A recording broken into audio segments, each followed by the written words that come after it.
Hello, in this video I'm gonna show you how to unpack RAR and Zip files using app called RAR on your TCL TabMax 10.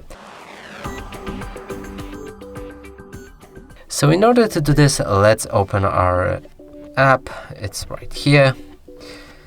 So if you want to download it, you can check our other previous videos in which we show you how to do that exactly.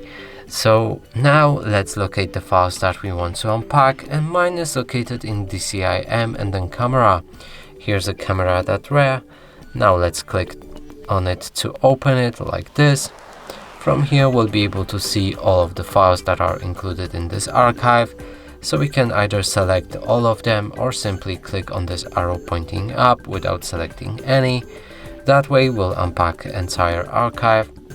From here we can change extraction options, go for the browse. Here you'll be able to pick where the files will be unpacked, and I want them in the movies, so now let's click OK.